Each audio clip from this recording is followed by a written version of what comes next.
maasantay gudoomiye shirkii ugu dambeeyay ee aan ku galanay South Africa Johannesburg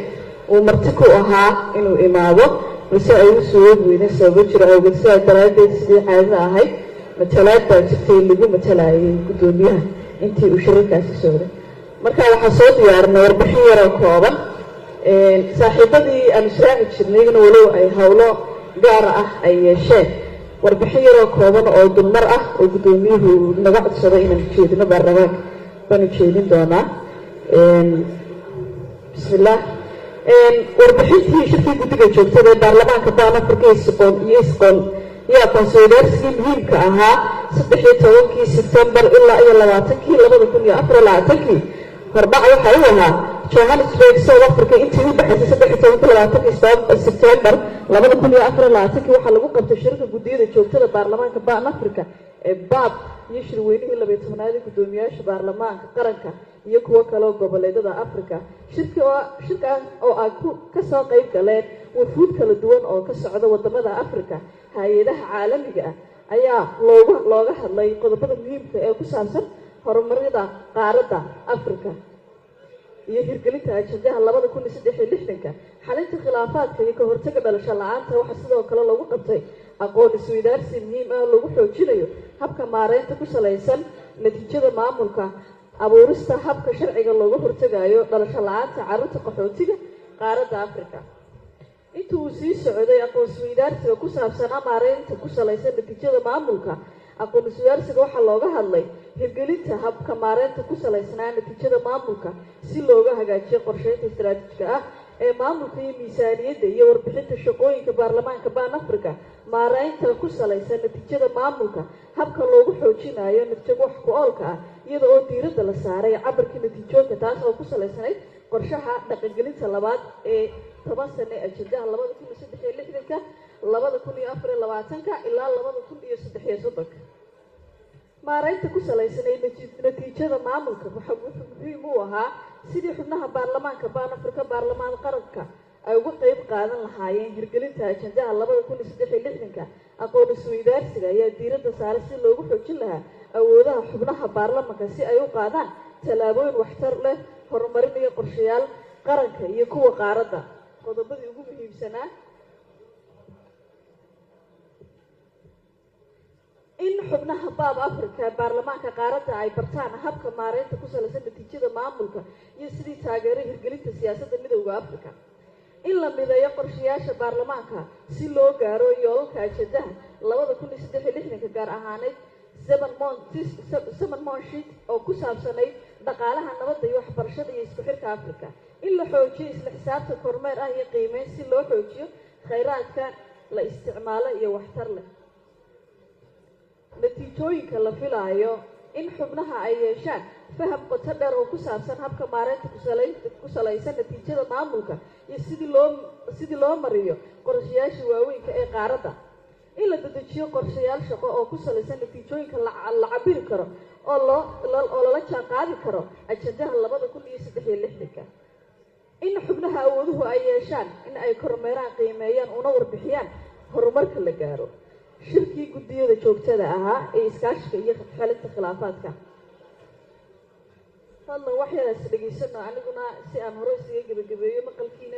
hadduu istaago macno badan ma sheegayno shirka guddiga joogtada iskaashiga iyo xalinta khilaafaadka guddiga iskaashiga iyo xalinta khilaafaadka ayaa diiradda saaray qodobada muhiimka ee dhalasho la'aanta qaxootiga shirkana waxaa si gaar ah looga hadlayay sidii loo hirgelin lahaa hab sharci ah oo ka hortaga sharciga la'aanta dhalashada ee carruurta qaxootiga waxaa la xaqiijiyay dhibaatooyinka dhalasho la'aantu si weyn ay u saameysay dad badan oo Afrikaan ah kuwaas oo ka baxsan xuquuqda aasaasiga sidii helitaankeeda dokumentiga waxbarashada iyo adeegyada bulshada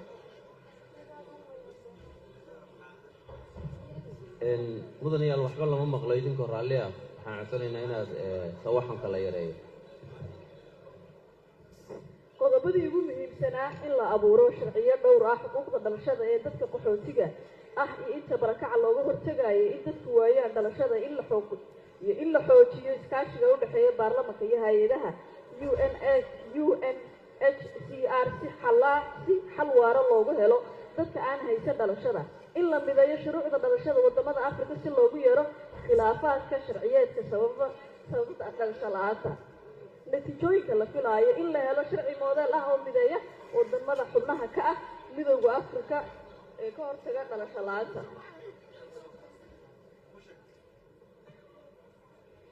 in la xoojiyo awoodda xubnaha baarlamaanka si ay u abuuraan sharciyo dhowr ah iyo xuquuqda dadka u nugul.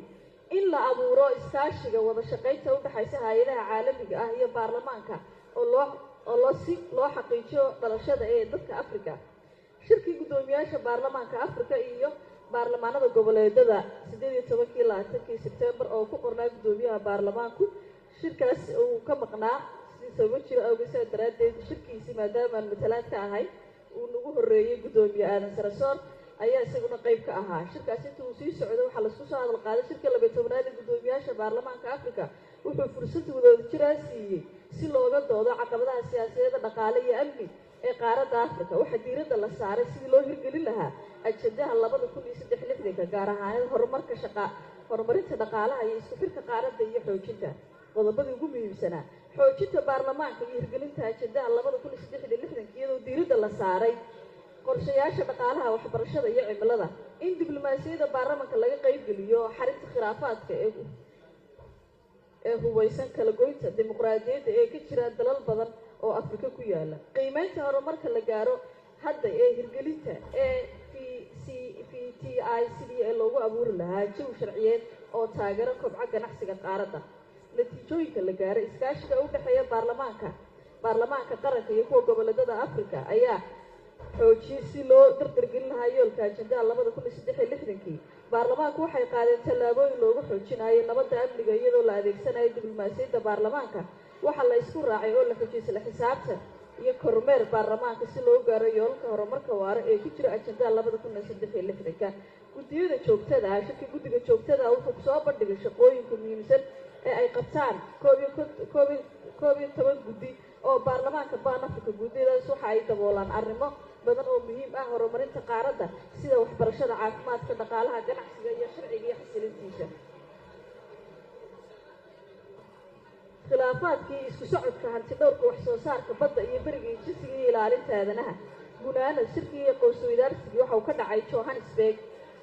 waxayna ahaayeen kuwo ugu muhiimsan in la xoojiyo doorka baarlamaanka afrika ku aadana horumarinta qaaradda gaar ahaaneed hirgelinta ajandaha 2063 xalinta dhalasho la-aanta, xoojinta nabadda amniga. waxaa la isku raacay in la abuuro sharci dhowra xuquuqda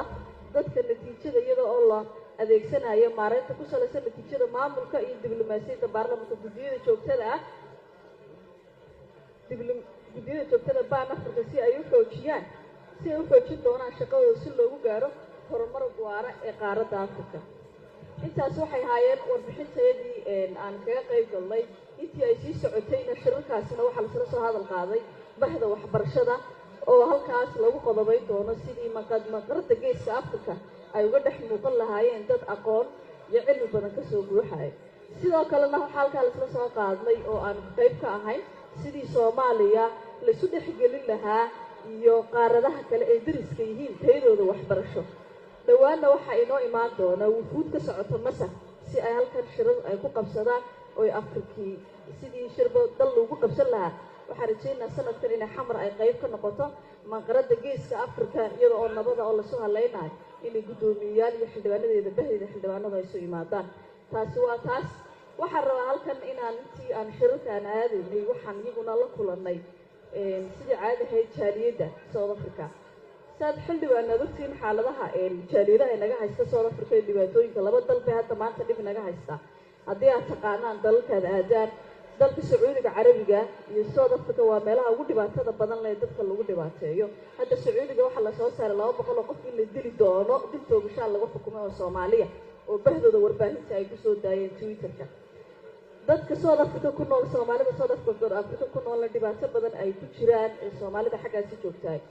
ay hablahoodana inta la kursado ayaa la gubaa, raggana inta meheradooda iyo businesskooda lagu tago lagu gubaa. sidaa daraadeed dal kasta oo Afrika ku yaala ama dalalka adduunka ku yaala dadkooda waxay dawladaha weydiiyaan inta ay joogaan magan ay u yihiin inaan lagu dhibaateyn carqaladaana aysan la kulmin. waxaan rajaynayaa baarlamaanka iyo xukuumadda gaarwadeedka ka yahay madaxweyne xasan sheekh in ay ka soo saaraan xaaladaha ka taagan South Africa iyo Sacuudigaba si ay Soomaalida magangalka u ahay ay halkaas ay nabad ay ku joogaan nin walba waa ninkiisa waana ku maadsantiin xildhibaanada intii dhageysanaysa gudoomiyaha aad oo maadsantahay aad ay mahadsantahay xildhibaan Dobson warbixintii fiican la siisay xildhibaanada sharafta leh waajibaadkii maanta isugu nimid ilaahay waa noo fududeeyay indishaariyaadkiina waa la ansahiyey warbixintii guddiga waa dhegaysanay ajendeen intaas ku koobnaa sidaa daraaddeed fadhigan maanta waa inoo xiran yahay asalaamu calaykum waraxmatullahi wabarakaatu